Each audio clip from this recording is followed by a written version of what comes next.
Jadi Muhammad Hussein Haikal dilahirkan pada tanggal 30 Agustus 1888 di Desa Kafganam di wilayah Mesir. Jadi Muhammad Hussein Haikal ini sudah tinggal dari kecil di Mesir. Kemudian pada sekitar 140 km dari Kairo, beliau mengenyam pendidikan di Sekolah Dasar Al-Jamaliyah Kairo, lalu masuk ke perguruan Sinyal. Jangan leungit euy. Sedih. Sinyal. Atau Bapak bagaimana seperti ini atau Gimana ITS? Kalau Badrudin dulu. Oh, ada. Ya, sok. Ada. Sabar. Pakai Tanda, panci. tandana. Sinyal kuat. Tandana kudu ka pondok. Udah mute ya.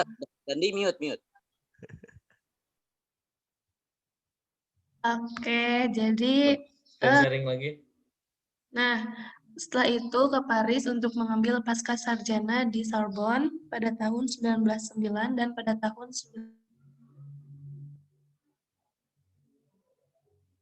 Nad, layarnya Nad, lagi Nad. Suaranya juga hilang-hilang nih sayang, duh. Ada sayang, ada. Sayang hilang-hilang. Atau gini aja, Nad, file yang PowerPoint-nya kalau bisa tuh dikirim di WhatsApp, nanti screen sharing-nya dari siapa. Jadi Nadia suaranya doang. Ya. Nadia. Biar voice Nadia. Oh no. No. Bentar, congnya di Misalnya dari siapa ya? Dari Lelos atau dari yang lain? Screen share-nya. Jadi Nadia suara doang. Dari Dandi aja pengen pegang laptop, yang pakai laptop. Oh, sok. Dandi. Dan siap, Dandi. pegang laptop dan? Udin Badrudin katanya. Ame gampang. Udah sok dari Lelos kene. Oh iya. Bisa dah. Dikirim aja dulu, Nad. Nah, udah. Sok. Mau siapa? Dibantu aja Pak Lahela. Yuk, Angga di mana? Angga tadi leuweung gitu, Angga. Angga nangan sinyal nan. Belusukan. Tanyakan ke Ustadz Arif. Angga di sisi pantai, Angga ente di penginapan ge alus wifi aya. Keren, euy. Angga di penginapan oke sinyal saya jujur teuing ka pantai. Angga di Pangadegan euy. Keren euy. Agul sia teh rek ulin. Si Angga mau ulinan. Nyari dulu. Gimana? Udah bisa tampil? Dari siapa? Cek. Download di itunya. Lelos. 10 menit deh. Lelos. Yo. Ujot kirim aja file. Udah itu. Udah di grup. Garcep Lelos. Kubar batur. Nan bentar atau sekali ngobrol deui menang piring. Ada sayang, ada. Ya, kue lah. Bentar atau Dede harus login WA kenapa sih bacok? Pertanyaannya, lu mampu nggak bos? Udah, Abi. Oke, udah muncul udah. Sok. Dah mute semua. Oke. Nah, tadi saya sampai mana? Sampai latar belakang tadi. Jadi penulis menghabiskan waktu sampai gelar doktornya itu di Paris. Nah, kemudian loading. Kenapa ini nggak jalan? Nah, Bapak izinin dulu Abi masuk yang satu lagi. Menurut mahasiswa mengenai beliau, jadi beliau sangat berkontribusi bagi kemajuan Islam. Tidak hanya di peradaban Islam, namun beliau juga sangat berkontribusi dan berperan penting di kenegaraan. Menurutnya, kehidupan bernegara bagi umat Islam yaitu baru mulai pada waktu Nabi Muhammad SAW berhijrah. Nah, Menetap di Madinah dan di tempat baru itulah Nabi berdasarkan wahyu-wahyu ilahi mulai meletakkan ketentuan-ketentuan dasar bagi kehidupan keluarga, pembagian waris, usaha, dan jual beli. Kemudian beliau juga sangat berkontribusi di bidang Islam dan demokrasi. Jadi dalam beberapa paparan di atas maka dapat disimpulkan bahwa kontribusi pemikiran politik Muhammad Hussein Haikal sangat luar biasa karena beliau mencoba membaca realistis sejarah masa lalu. Nah, fakta menariknya, jadi sejak masa mudanya Haikal tidak pernah berhenti menulis. Bapak Haikal ini tidak pernah berhenti menulis. Jadi beliau sangat menyukai penulisan dari sejak kecil. Nah, dari Cleopatra sampai kepada Mustafa Kamil di timur. Kemudian setelah mencapai lebih setengah abad usianya, perhatiannya dicurahkan kepada masalah-masalah Islam. Maka ditulislah buku ini, buku Sejarah Hidup Muhammad. Sebenarnya judul awalnya itu bukan Sejarah Islam Muhammad, Sejarah Hidup Muhammad, tapi Sejarah Hayat Muhammad, namun diterjemahkan oleh Ali Udah ke dalam bahasa Indonesia menjadi Sejarah Hidup Muhammad.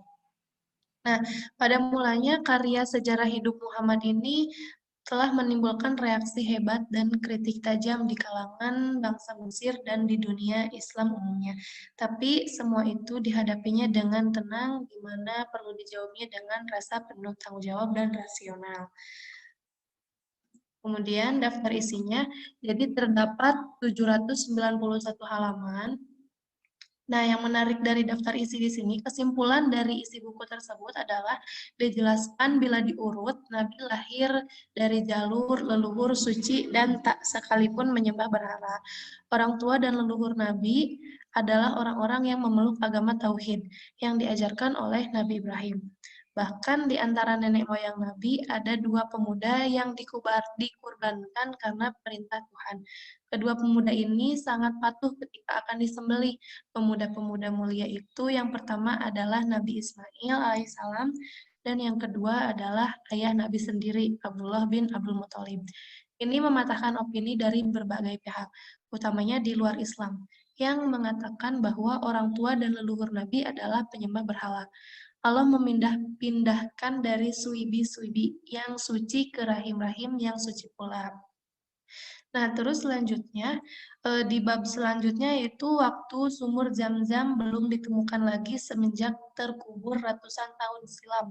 Abdul Muthalib yang waktu itu baru memiliki 1 anak laki-laki bernama Haris bermimpi mendapat bisikan gaib tentang di mana sumur Zam-Zam itu berada. Maka digalilah kembali sumur itu bersama Haris dengan tempat sesuai petunjuk dalam mimpi. Setelah beberapa hari menggali, air sumur Zam-Zam itu pun memancar. Alangkah senangnya Abdul Muthalib dan Haris. Penduduk Mekah yang awalnya pesimis, sumur itu akan ditemukan juga ikut bergembira. Nah, mau tidak mau, Abdul Muthalib bergegas juga melaksanakan nazarnya. Maka dengan penuh kepatuhan, Abdullah menurut ketika ayahnya membawa tempat penyembelihan. Namun penduduk Mekah yang melihat peristiwa ini berteriak supaya Abdul Muthalib mengganti saja dengan unta. Nah, dari saat setelah peristiwa ini, Abdullah, pemuda berakhlak mulia yang tak pernah sekalipun menyembah berhala, ikut-ikutan dalam gaya hidup hedonisme Mekah saat itu. Kemudian menikah dengan Aminah, gadis suci yang juga mulia dan berasal dari keluarga terpandang dan tak pernah menyembah berhala. Dari pasangan inilah Allah menitiskan Muhammad sebagai Nabi akhir zaman. Usia Abdullah tak lama setelah itu karena ia meninggal ketika dalam perjalanan pulang dari perniagaan ke negeri Syam. Ia meninggalkan istrinya yang sedang hamil dan Nabi lahir dalam keadaan yatim. Jadi itu sekilas kesimpulan dari 791 halaman. Nah, kemudian analisis buku. Buku ini sangat tebal. Seperti yang sudah saya katakan tadi, buku ini ada 791 halaman, saking tebalnya itu bisa dijadiin bantal. Nah, aslinya buku ini berjudul Hayat Muhammad dan berbahasa Arab. Sang penulis Dr. Muhammad Hussein Haikal. Beliau wafat pada tahun 1956. Beliau adalah penulis produktif berkebangsaan Mesir. Nah, sejak muda seperti yang saya katakan tadi, beliau sudah aktif menulis apa saja, sastra, sejarah, budaya, sampai politik. Namun tahun-tahun terakhir kehidupannya beliau lebih banyak menulis tentang keislaman, dan salah satu karya beliau yang paling fenomenal serta telah diterjemahkan ke berbagai bahasa adalah buku ini, buku Sejarah Hayat Muhammad. Nah, jadi di buku ini terdiri dari 31 bab tentang sejarah Nabi Muhammad. Sangat lengkap mengulas tentang riwayat Nabi, bahkan juga disertai penjelasan mengenai sejarah Arab, pra-Islam, paganisme, kondisi Mekah, dan rumah sucinya pada masa lampau. Nah, itulah sebagian dari sejarah hidup Nabi yang tertulis dalam buku lengkap ini. Selain itu, buku ini juga mengulas hijrah, pernikahan, istri-istri, peperangan, peristiwa Fathu Mekah, sampai wafatnya beliau. Kalau saya membacanya kadang loncat-loncat, namun feel-nya jadi loncat-loncat itu dari bab 1 setengahnya gitu, enggak sampai kebaca semuanya gitu. Semoga kita mampu meneladani Nabi dan mendapat syafaatnya kelak, amin. Amin. Kemudian sistematika penulisannya, jadi di awal itu ada prakata, kemudian dilanjut bab 1 sampai bab 31 itu isi, jadi itu mengenai perjalanan Nabi dari awal sampai wafat, kemudian ada ucapan terima kasih beliau kepada orang-orang terdekatnya, ucapan terima kasih dari Dr. Husain Haikal, kemudian ada daftar pustaka.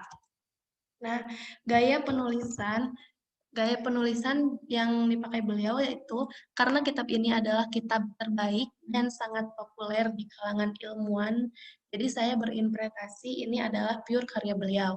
Ditambah beliau juga memang asli dari Mesir, jadi ada beberapa kejadian yang beliau sendiri menjadi subjek sekunder atau diceritakan oleh orang terdekatnya. Jadi beliau membuat buku ini dengan berbagai cocokologi dari berbagai sumber terpercaya dari berbagai buku yang beliau baca.